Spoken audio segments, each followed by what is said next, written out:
The White House released a video of a bunch of celebrities saying good stuff about Obama and bidding him farewell. Let's take a look, and then I want to discuss.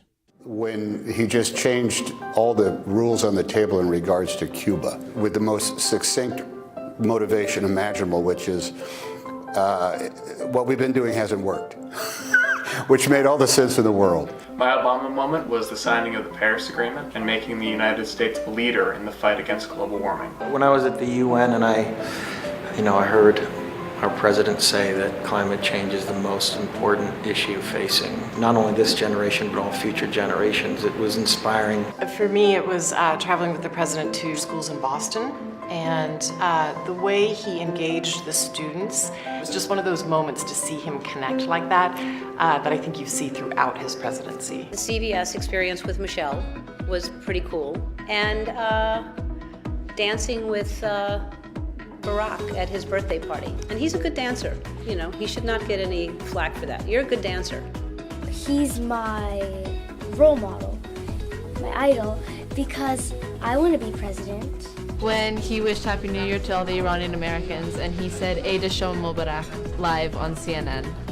Perfectly. Yeah, how often do we remember Jackie Robinson? Everybody does.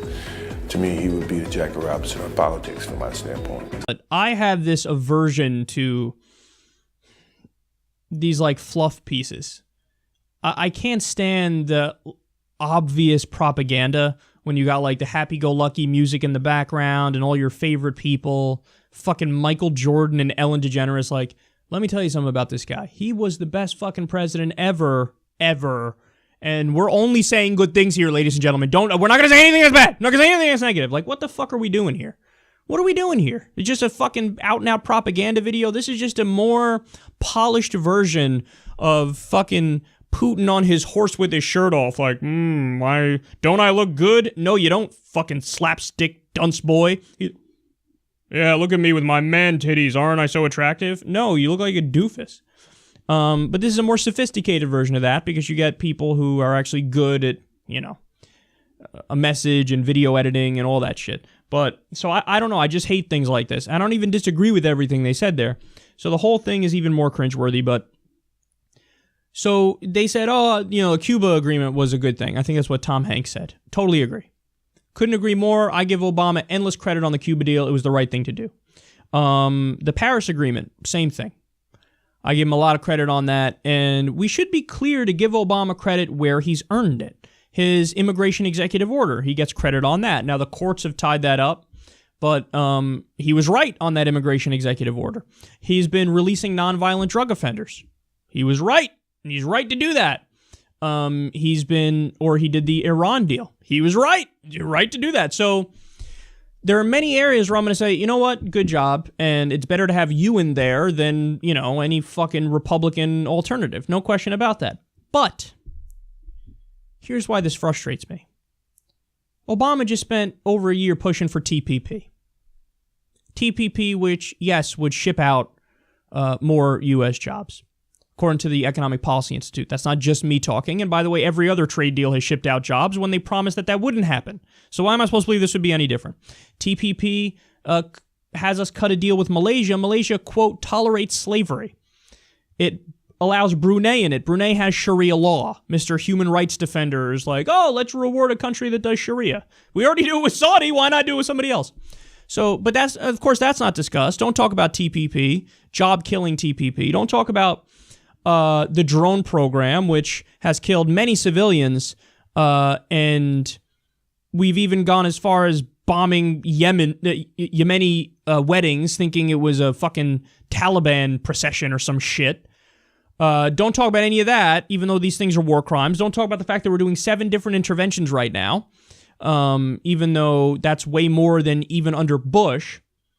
Don't talk about the fact that we give over $1 billion worth of weapons to Saudi Arabia every single year, and they turn around and use that to massacre civilians in Yemen. Don't talk about the $38 billion we give to Israel as they continue occupation and expansion and apartheid.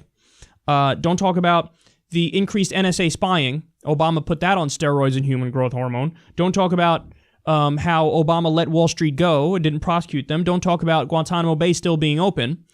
Now, again, what are the response to? There is no response to this. I mean, the best you can come up with, people will say, but Republicans. But Republicans what? For Guantanamo Bay, it was set up extrajudicially. It's an extrajudicial prison. You know what that means? Outside of the law. Guess what? That which can be set up extrajudicially can be shut down extrajudicially. So you know what I do? I do an executive order and say, I'm going to shut this down. And then when they say no, I go, take me to court. Take me to court. And I want you on the record. We are for the extrajudicial prison, which doesn't believe in habeas corpus and due process and is against the U.S. Constitution and international law. And you're against it. We are for breaking the law. You are against breaking the law. Thank you. Got it on the record. Appreciate it. Thank you for doing my work for me and getting my message out there as being the good guy and you're the bad guy. So there's so many things, man, that... Look, Obama overall is a mixed bag, and we're going to do a long report card on him very soon. But we need to keep everything in perspective, and you have to be nuanced. Don't do these fluff pieces. Don't do the hero worship.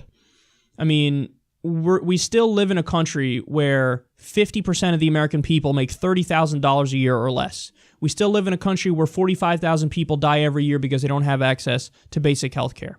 We still live in a country where hundreds of thousands of people are homeless. We still live in a country that doesn't have free college. We still live in a country that doesn't offer paid vacation days and sick days by law. We still live in a country that doesn't have a minimum wage that's a living wage. Spare me your, oh my goodness, this guy is the best ever, and let's do these fucking fluff pieces on him. Let's be adults and try to fix the problems further and keep his legacy in perspective and say there's some good things and there's some bad things.